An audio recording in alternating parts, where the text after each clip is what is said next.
Et vous le savez, une autre conséquence de la crise sanitaire, c'est le changement des dates des congés scolaires de printemps. Nous débutons aujourd'hui la deuxième semaine de ces vacances. Christine Datomel et Serge Prémont se sont rendus au centre de loisirs qui s'est adapté pour accueillir tous les enfants dont les familles auraient besoin d'un système de garde.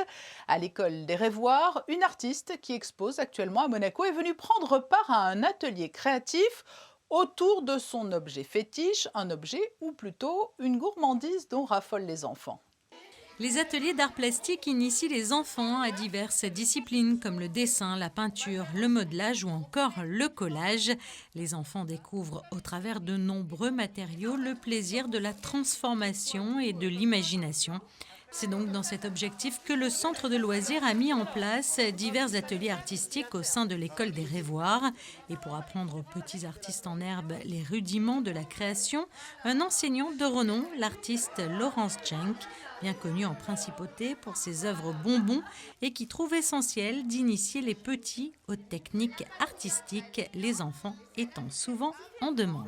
C'est indispensable que les ouvrir à l'art. Et la première question, d'ailleurs, on a démarré qu'est-ce que l'art? C'est le grand débat et c'est toujours un débat d'actualité. Et c'est vrai qu'on a des références, Marcel Duchamp, enfin, ça a toujours été la question essentielle.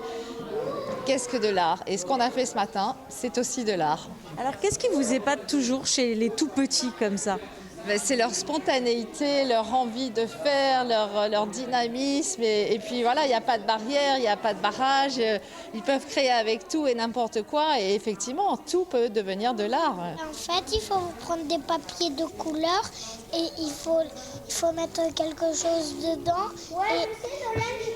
Et on met une ficelle. Et ça forme un bonbon. Et après avoir réalisé de belles œuvres bonbons pour leurs proches, les petits ont pu s'immerger le temps de quelques heures dans l'univers artistique de Laurence Jenk, qui a ouvert pour l'occasion les portes de son atelier à ses petits élèves d'Anjou.